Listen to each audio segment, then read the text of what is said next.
Some things don't control your life because they're painful. They control it because you keep them hidden, not from others, but from yourself. And the longer you carry something in silence, the more space it takes up. I didn't understand that until the day my secret walked into the room before I did. I had just started therapy. It wasn't months in, it wasn't years in. In fact, it was day one,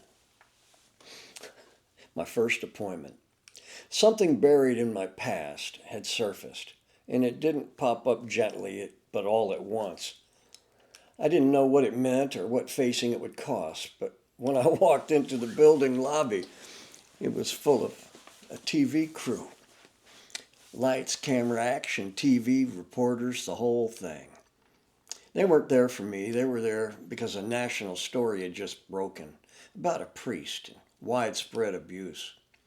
And the therapist I was scheduled to see had suddenly found herself part of that story. But I remember stepping in the doorway thinking I came here to talk about something I've never spoken out loud, and now the whole world is talking about it. Well, she saw me step past the cameras and quietly moved me down the hall to her office. That was my introduction to therapy. But here's the thing most people don't understand about silence. Silence feels safe not because it heals, but because it's familiar. When something stays hidden, you believe you're in control of it. You decide when it's acknowledged, when it's avoided, when it's locked away. And over time, that starts to feel like strength. But it isn't. It's merely maintenance. But every secret has a cost. Not at once, but daily. You think about what not to say, who not to trust, where to go emotionally with people. You adjust how close you let people get to you. You shape parts of your identity about what can't be touched. And eventually you stop noticing the effort because you've been paying for it all along. And that's when it really owns you. Well, just a few weeks later, the TV station called my therapist again. They wanted to speak to someone on camera who had lived it.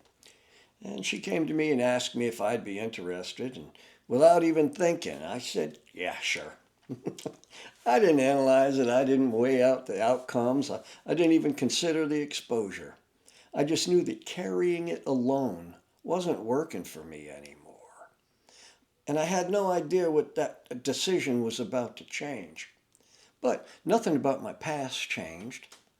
Nothing about what happened changed. It didn't disappear. The facts didn't soften, but something else did. Once my secret was out in the open, it stopped living inside of me. The secret had lost its leverage. You see, for most of my life, that secret had power because it was hidden. Power because it required guarding, I couldn't let it out. And because it demanded silence. The moment it entered shared reality, though, it stopped being something I had to manage. It wasn't mine to protect anymore. And releasing something doesn't mean you have to broadcast it. It doesn't mean exposure. It doesn't mean reliving it day by day over and over. It means removing its private authority over your life. And that can happen in a room with one person. It can happen in a journal. It can happen in a prayer. But it always happens in honesty. What matters isn't who hears it. What matters is that you stop being the only one carrying it. And everyone has something like this. It's not always a trauma. Sometimes it's a failure, a regret, shame, a truth you outgrew but never released. You may not notice it because you've learned to live with it, but it shows up in how cautious you are, how guarded you are, how unfinished so many things feel. It doesn't have to be dramatic, but it's just quietly limiting you. I didn't get to choose how my story started, but I did get to choose whether it stayed locked away inside of me. And that's when I learned this. It's not how you start that matters. It's how you finish. I'm George. This is BoomerBust Retirement Realities. Be well, be safe. Take a long way home. Grab a pizza. Till then, Boomer out.